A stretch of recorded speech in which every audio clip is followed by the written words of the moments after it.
Welcome to The Explainer. I'm so glad you're here with us today because, well, we're tackling a topic that literally touches every single one of us, but is so rarely understood in all its messy complexity. Okay, let's dive into this.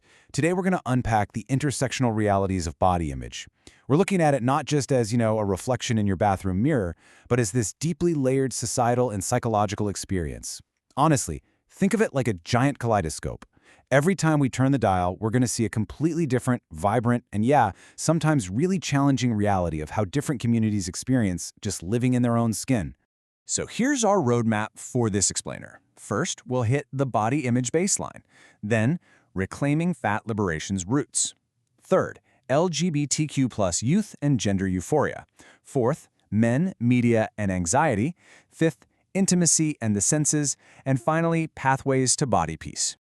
All right, jumping right in. Section 1, the body image baseline. Before we get into specific communities, we really need to lay down the foundation.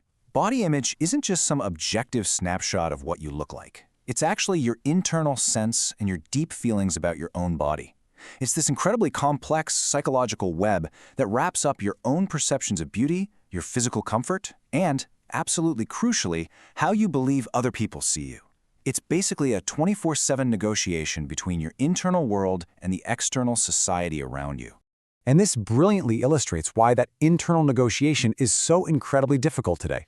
We are constantly bombarded by modern media culprits. We're talking retouched photos that digitally alter waists and jawlines into literally impossible proportions. We're dealing with the outright erasure of fat, trans, and disabled bodies from mainstream platforms. And then there are these deeply ingrained unconscious biases that constantly push Eurocentric white features, completely marginalizing black and brown bodies. Plus, it's not even just about looks anymore. Hustle culture demands this relentless, early success, totally linking our physical productivity straight to our human worth. And for the LGBTQ+ community, we see these monolithic one-note portrayals in media that just erase the rich diversity of actual, real-life bodies. All of these things, they stack up to create these wild, unrealistic benchmarks. Okay, moving on to Section 2, reclaiming fat liberation's roots. It's funny, most historical accounts of body positivity just sort of start in the late 1960s.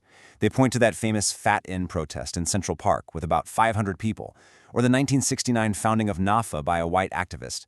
But we actually need to look earlier. It's wild how far back this goes. Decades prior, back in the 1930s, right after a 1932 Fisk University study pushed these awful, dehumanizing caricatures of black women, it was actually black women activists, powerhouses like Johnny Tillman and Margaret K. Bass, who were already out there protesting fat-phobic discrimination.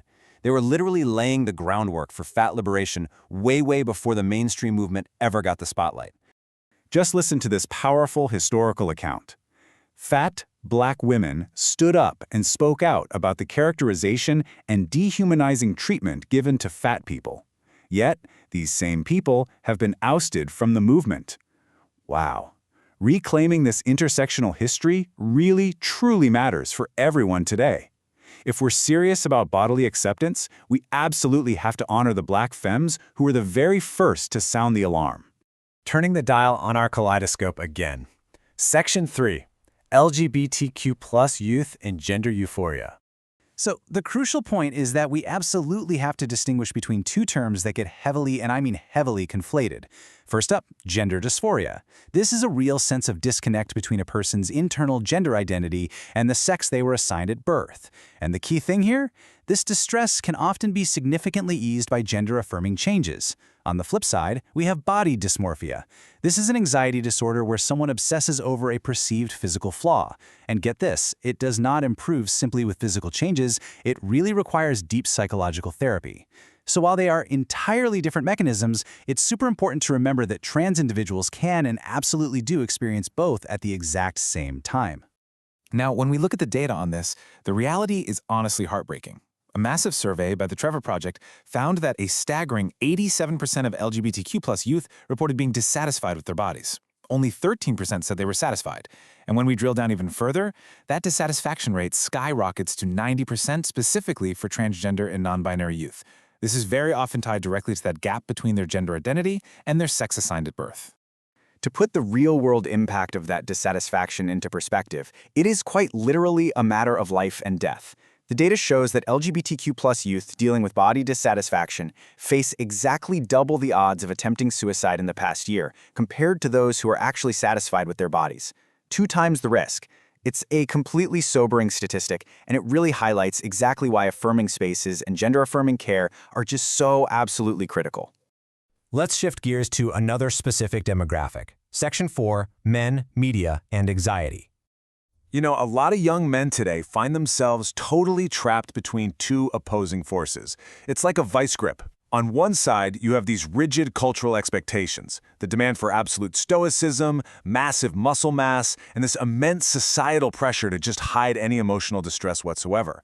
Then, on the other side, you've got modern media illusions. We're talking pornography presenting wildly exaggerated physical traits, instant arousal, endless stamina, all paired with these toxic alpha male personas that absolutely dominate social media algorithms.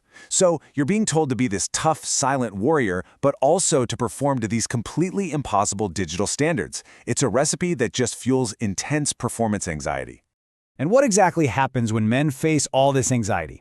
Well, as this quote hits the nail on the head, men are quieter about their negative feelings toward their bodies and are less likely to seek professional help, leading to delayed treatment.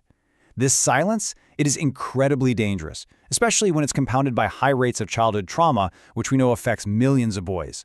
This inability to just speak out traps men in this agonizing cycle of shame, isolation, and sometimes really severe body dysmorphia. It is a stark reminder of why destigmatizing men's mental health isn't just a nice idea, it's vital. Moving right along into the bedroom. Section 5, Intimacy and the Senses.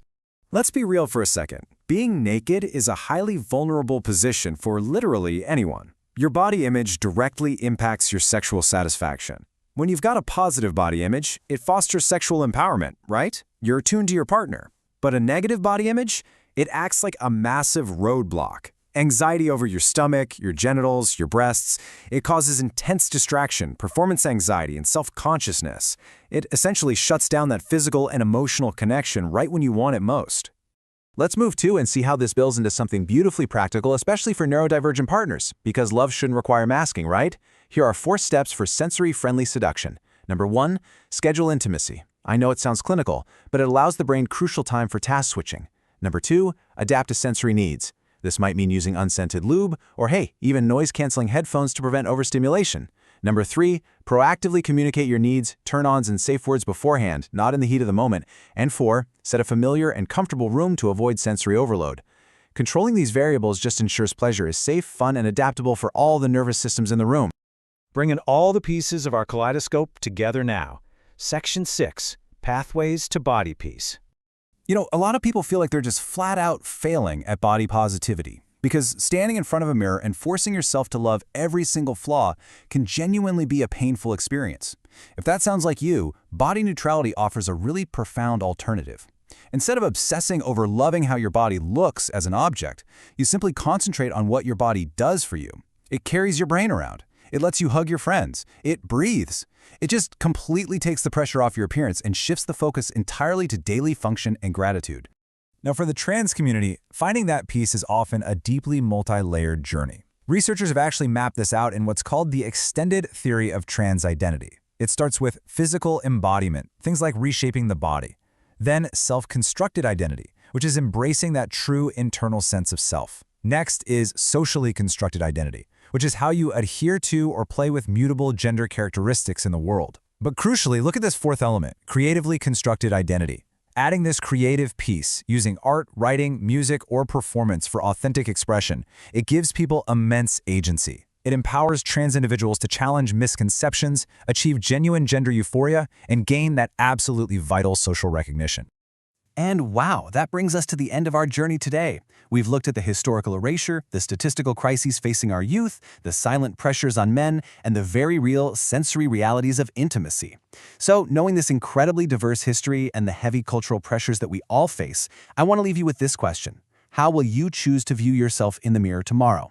Whether you try out some cognitive behavioral therapy techniques, seek out a new affirming community, or maybe just try shifting toward body neutrality, I really encourage you to choose self-compassion. Thank you so much for joining me on this explainer, and keep learning.